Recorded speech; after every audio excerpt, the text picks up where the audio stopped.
Innal hamdalillah wa nahmaduhu wa nasta'inu wa astaghfiruh wa na'udzu billahi min shururi anfusina wa min sayyiati a'malina. May yahdihillahu wa may yudlil fala hadiyalah. Wa asyhadu an la ilaha illallah wa asyhadu anna Muhammadan abduhu wa rasuluh. Amma ba'd. Assalamualaikum warahmatullahi taala wabarakatuh. Kepada para hadirin yang dihormati sekalian,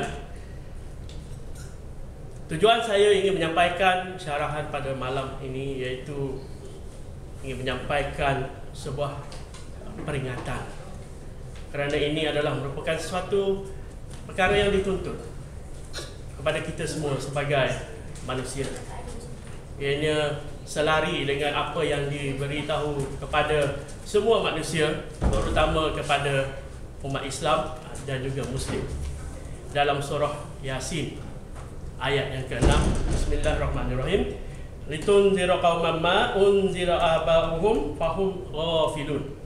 Yang bermaksud supaya engkau memberi peringatan dan amaran kepada kaum yang datuk neneknya telah lama tidak diberikan peringatan dan amaran, sebab itulah mereka lalai.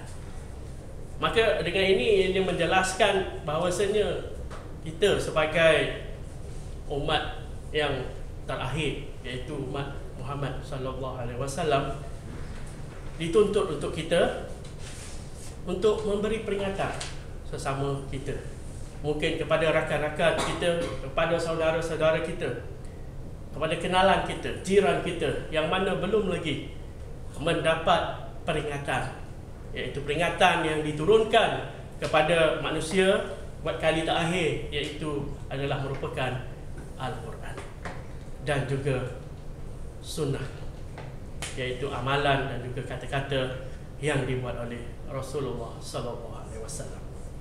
Dan berbalik kepada tajuk ni, iaitu tuntutan memahami syahadah. Apabila kita sebut sebagai syahadah di sini, rata-rata yang beragama Islam, ianya bukan menjadi satu perkara yang asing untuk umat Islam, iaitu asyhadu an la ilaha illallah wa asyhadu anna Muhammadan abduhu wa rasuluh, iaitu ianya merangkumi dua perkara. Satu, la ilaha illallah, yang bermaksud tiada Tuhan yang berhak disembah melainkan Allah. Dan ini adalah bukan satu perkara baru yang diturunkan kepada manusia. Dan la ilaha illallah ini telah diturunkan semenjak manusia pertama yang dihantar ke bumi oleh Allah Subhanahu wa taala, iaitu sejak Nabi Adam lagi, iaitu Adam telah bersyahadah dengan la ilaha illallah juga. Dan begitulah seterusnya sehingga Idris dan selepas Idris dan ke semua 25 orang Rasul yang mana dituntut untuk orang Islam wajib untuk mempercayainya, yang mana ia termasuk Nabi Musa, Nabi Ibrahim ataupun Abraham, Isa ataupun yang dipanggil Jesus oleh Barat. Begitu juga dengan yang terakhir sekali, iaitu Muhammad sallallahu alaihi wasallam, yang mana kesemua 25 Rasul yang disebutkan, yang dikenali, yang diperkenalkan kepada semua umat Islam ini, semuanya membawa kalimah la ilaha illallah, yang bermaksud jika kita memahaminya dan beriman kepada Allah, kita dianggap sebagai menyerah diri kepada Allah, iaitu yang dipanggil sebagai Muslim. Yang ini 25 Rasul dan juga umat-umat yang sebelumnya yang mengikuti Rasul-Rasul ini, semuanya adalah dikira sebagai Muslim ataupun Islam. Sehinggalah berlakunya perubahan dari segi kitab-kitab yang telah diturunkan. Dan disitulah berbalik kepada ayat yang ke-6 dalam surah Yasin, iaitu peringatan harus diberikan sekiranya lalai. Dan ini adalah merupakan peringatan yang terakhir yang diturunkan kepada manusia, iaitu melalui Muhammad sallallahu alaihi wasallam. Apakah yang dimaksudkan dengan mengimani la ilaha illallah ini? Iaitu kita tidak menyekutukan sesuatu apapun, walaupun sesama manusia, walaupun kepada kerajaan sendiri, kepada organisasi, walaupun kepada diri kita sendiri, kita letak ke tepi. kita ketepikan dan kita letak yang paling utama sekali, iaitu Allah Subhanahu Wa Taala, yang mana berpandukan kalimahnya, berpandukan ayat-ayat yang diturunkan kepada manusia oleh Allah melalui Muhammad, iaitu yang dipanggil Al-Quran. Dan sempena bulan Ramadan ini bulan latihan bagi kita semua, dan juga bulan yang mana Al-Quran diturunkan daripada Lauh Mahfuz ke bukan ke bumi ya, tapi diturunkan daripada Lauh Mahfuz ke syurga yang pertama, yang seterusnya akan dibawa secara berperingkat-peringkat ke bumi oleh Jibril, iaitu malaikat Jibril lah. Dan disitulah kita kena mengimani ayat Quran ini, perlu baca dan memahami.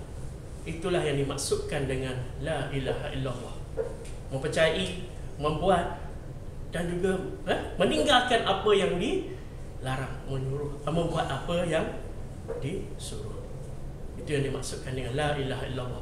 Dan kita balik kepada ungkapan yang kedua, Muhammad Rasulullah, iaitu dengan beriman kepada apa yang dibuat oleh Rasulullah dan dikata-katakan oleh Rasulullah sendiri, iaitu sunnahnya, yang dia telah diberitahu oleh rakan kita tadi, iaitu Puan Halimah, bahawa dia telah menceritakan mengenai salah satu hadis ya, dengan sanadnya pun diberitahu.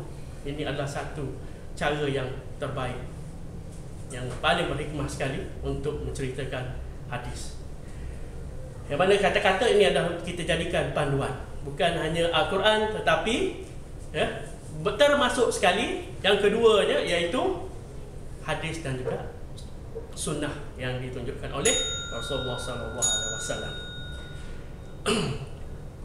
Maka dengan itu, apabila kita mengimani keduanya, melakukan apa yang disuruh oleh Allah Subhanahu Wa Taala, apa yang kita syahadahkan, yang kita janjikan, kita hanya beriman kepada Allah dan mengakui bahawa Muhammad itu adalah merupakan pesuruhnya, iaitu hamba Allah, sama macam kita juga. Dan beliau Muhammad adalah yang membawa peringatan ini ke semua manusia, bukan hanya kepada umat Islam tetapi ke seluruh umat manusia buat kali terakhir.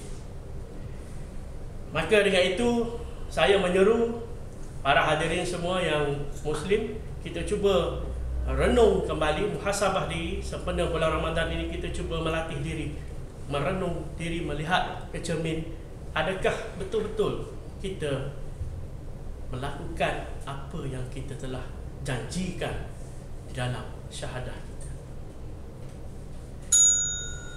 Maka dengan itu, saya akhiri dengan wabillahi taufiq wal hidayah.